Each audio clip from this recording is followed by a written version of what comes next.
Assalamualaikum warahmatullahi wabarakatuh. Pada kesempatan ini saya akan menjelaskan bagaimana implementasi atau penerapan perulangan looping ya pada bahasa pemrograman VB.NET ya. Oke, langsung saja kita buka Microsoft Visual Studio. Di sini saya tidak perlu mengajarkan membuat proyek baru dan lain sebagainya ya. Kita langsung saja. Kita kasih nama latihan loop ya. Nah, seperti ini. Di form ini kita tambahkan satu buah button seperti biasa. Tulisannya kita ganti proses ya. Terus ukuran fontnya 14 misalnya. Nah, sekarang kita akan memasukkan kode program untuk perulangan ya. Sebelum saya lanjut, ini untuk penyegaran saja. Perlu diketahui bahwa perulangan di VB.NET itu ada 7. Yang pertama for next ya. Yang kedua for each ya. Yang ketiga do while loop. Yang keempat do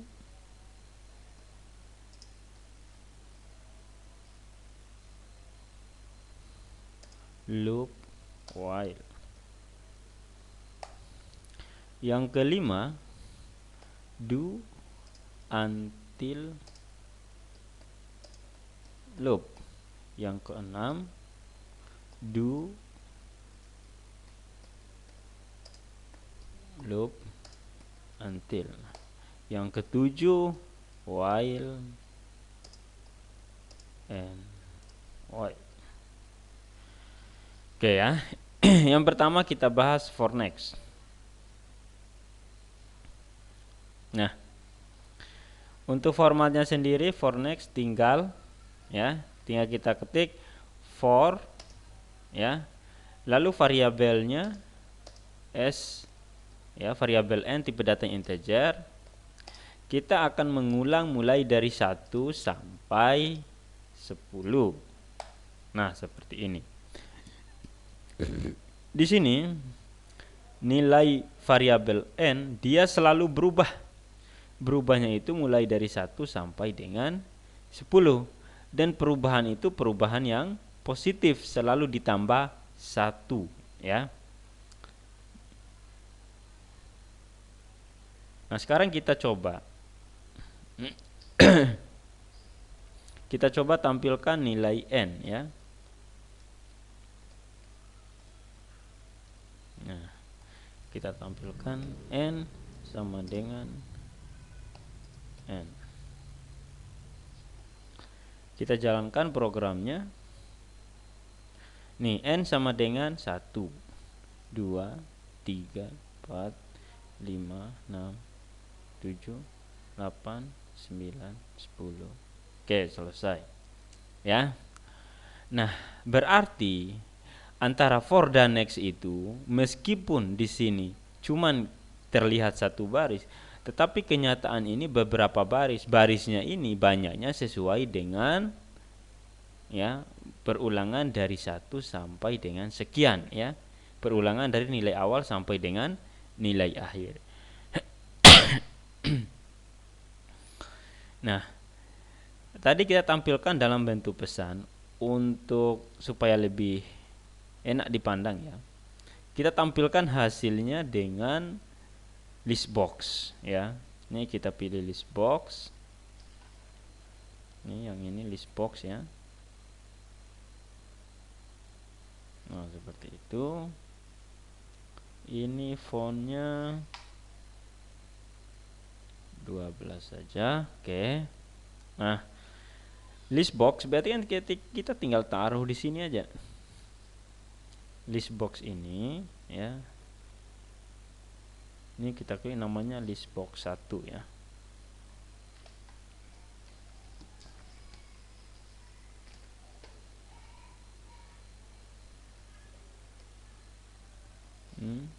Sorry, list box 1 item add. Nah, ini kayak tinggal ambil aja.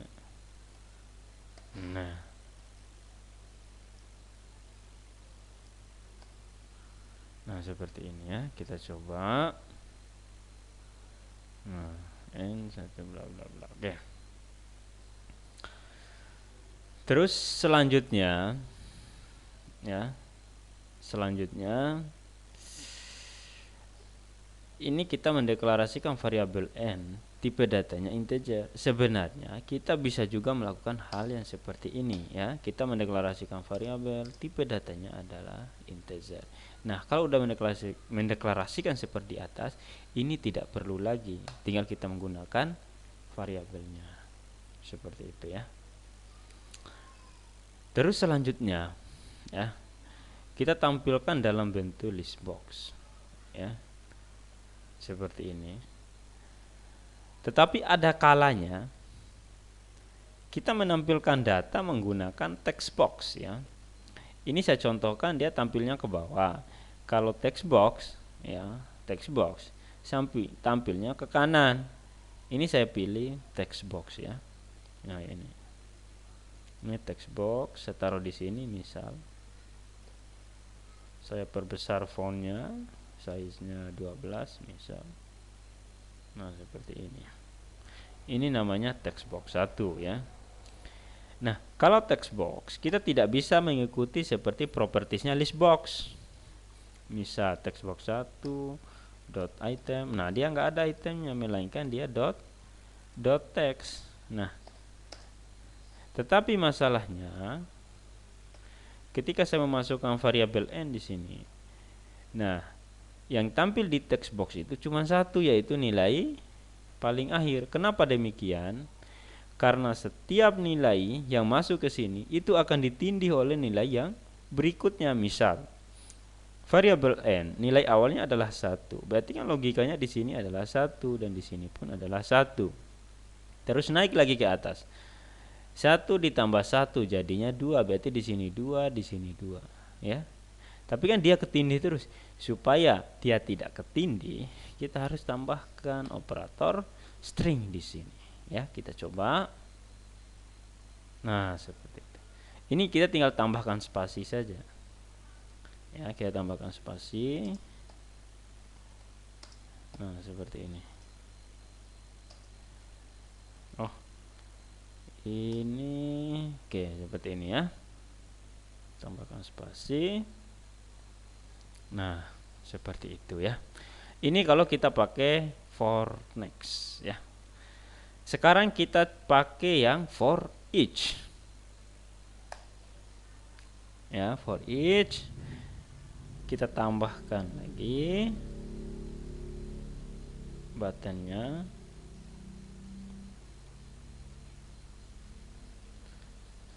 Ya, ini untuk yang for each ya. For each ini umumnya nanti akan kita pergunakan ketika kita menggunakan variabel array ataupun bentuk ataupun properties dari objek control ya. Nah, tapi untuk mempermudahnya, format for each itu begini. For each ya, for each data in database misal. Sederhananya seperti ini ya. Di dalam database itu banyak data. Jadi kita akan menampilkan data yang dari database ya. Tetapi kalau masih belum paham, kita coba begini aja. For each ikan ya, in laut. Nah, berarti kita akan menampilkan semua ikan dari laut ya, atau ikan yang ada di dalam laut tersebut. Atau yang lebih gampang lagi, misalkan saya menampilkan mahasiswa S1 ya, nama mahasiswa in, in S1 ilkom. Nah, kayak gitu ya. Ini formatnya ya. Sekarang kita coba buat menggunakan variabel array ya. Ini misal dim ayam string, kita buat variabel array ini ya, kita buat variabel array. Nah, ini semuanya yang berkaitan dengan ayam. Yang pertama ayam goreng, terus ayam bakar, mie mie mie ayam,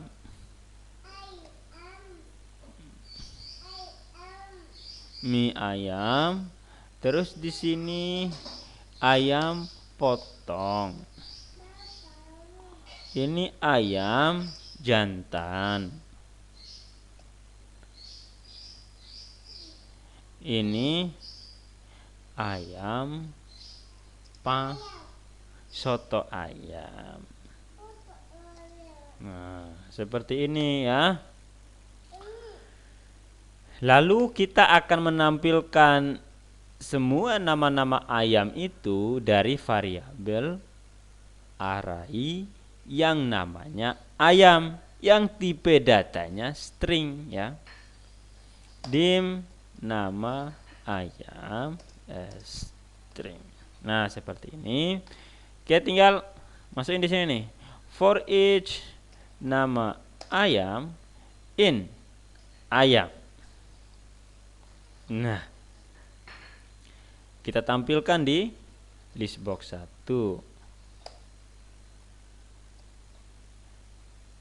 ya. Ini nama ayam.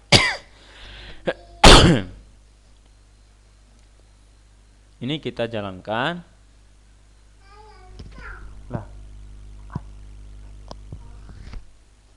Ini kita jalankan. Wah, ini udah bisa tampil ya. Ayam goreng, ayam bakar, mie ayam, ayam potong, ayam jantan, soto ayam ya. Kalau kita mau tampilkan dalam bentuk text box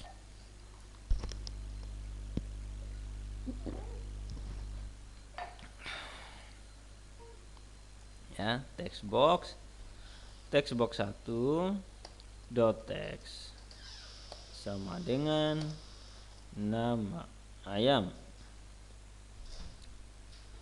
Nah, cuman ini terlalu panjang ya, terlalu panjang.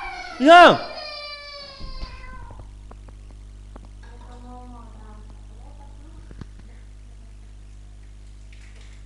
Lihatin ya.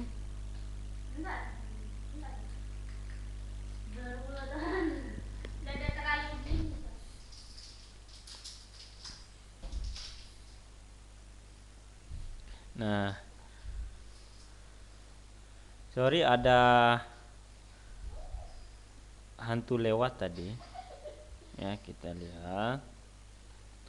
Ya, ini kalau kita kasih panjang begini. Nah, ini ya. Tetapi text box ini juga bisa sifatnya multiline. Ya, ini multiline. Nah, seperti ini.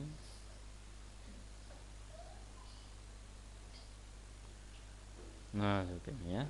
Multiline. Oke, itu untuk yang for each. Itu untuk yang for each. Sekarang untuk yang do while loop ya, do while loop. Do while loop kita tambahkan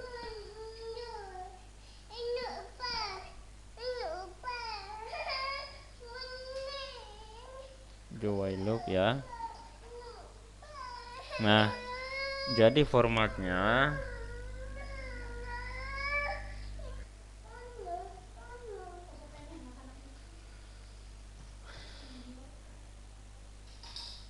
oke ya.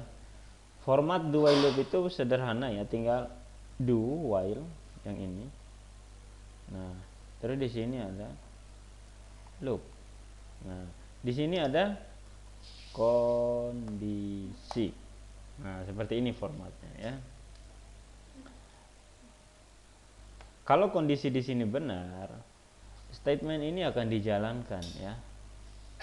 Kalau kondisi ini benar, statement akan dijalankan. Ini statement ya. Nah, sekarang kita coba. Misalkan kondisi kita taruh true. Lalu kita tampilkan pesan. Nah, seperti ini. Kita jalankan programnya. Kita klik buttonnya, ini muncul. Nah, munculnya ini tidak akan pernah berhenti. Sampai tangan kita jadi besi sekalipun dia nggak berhenti. Atau bahkan sampai laptop ini rusak, dia tidak akan berhenti ya. Nah, itu kenapa? Karena kondisi di sini benar ya. Kalau kondisi di sini salah, saya taruh false gitu ya, berarti dia tidak akan pernah dijalankan. Oh, kan tidak ada.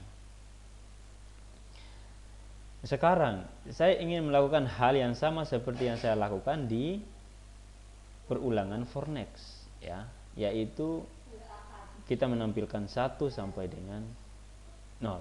Nah, saya melakukan hal yang sama. Saya deklarasikan variabel n.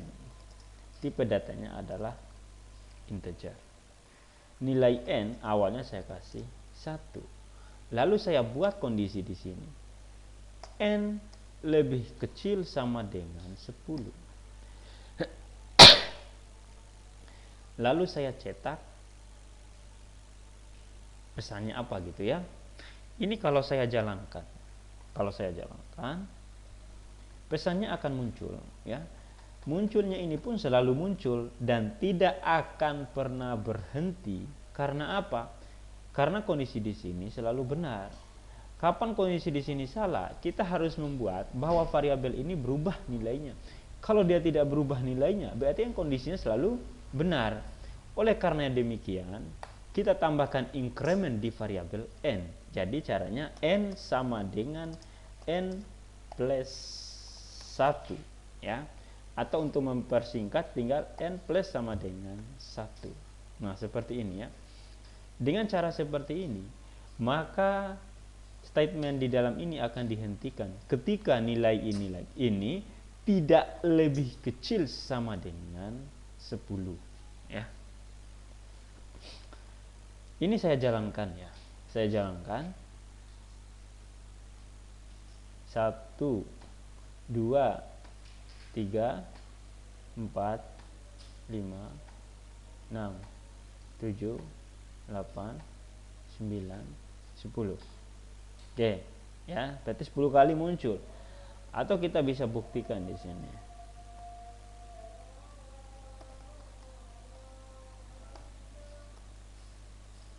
Nah, kita buktikan di sini n sama dengan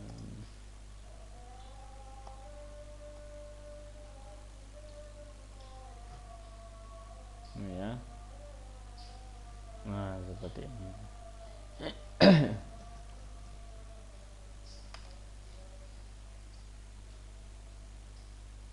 Oke.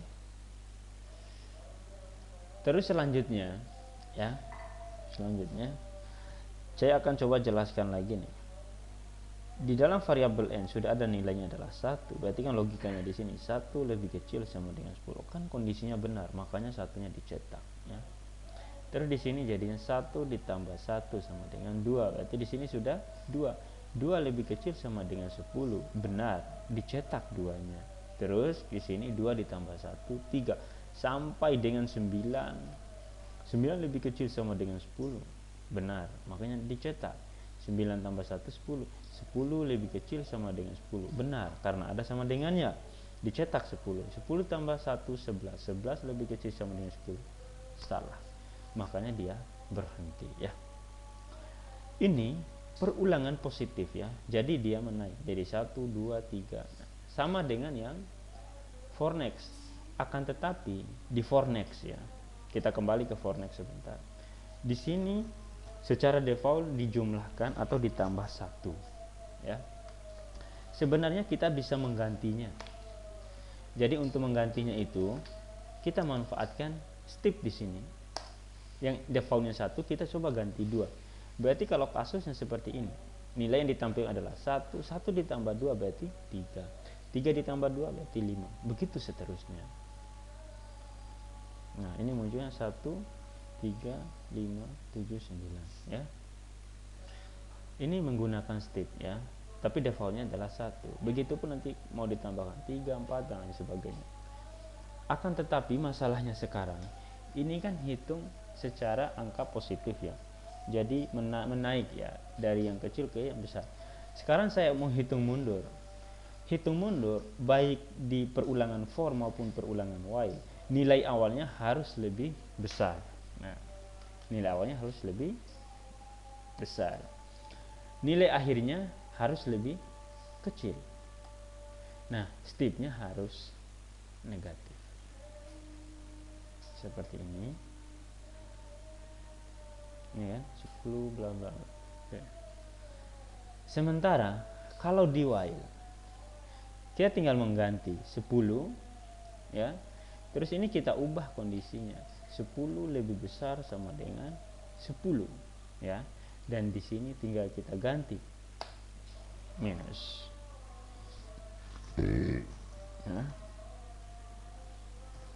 ya, ini n sama dengan 10 ya. Kita cek n 10, n lebih besar sama dengan 10. Nah ini nilainya harus lebih besar, nilai akhirnya harus lebih kecil. Ini kan sama, makanya muncul cuma 1. Sekarang kita taruh 1 di sini, kita jalankan programnya.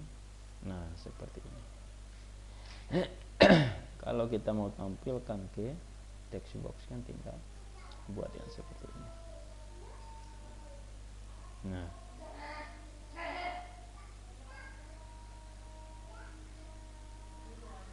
oke. Ini kalau kita menggunakan do while loop ya. Sekarang kita menggunakan do loop while ya. Ini sama aja codingnya. Ini saya kopas lagi. Ini saya kopas. Nah, ini codingnya sama persis ya. Nah, seperti ini. Yang saya ganti itu cuma ini. Cuma ini. Nah, saya taruh di sini. Nah, hasilnya sama. Nah, terus apa perbedaan dengan while? While dia mengecek dulu kondisinya, baru menjalankan statementnya. Sementara kalau dulu while, dia menjalankan dulu, baru mengecek kondisinya.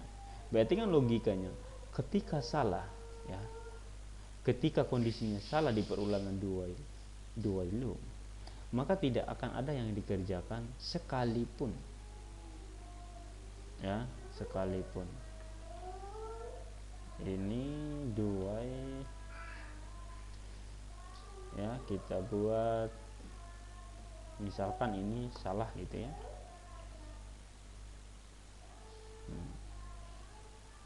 Nah ini tidak ada tampil. Karena apa?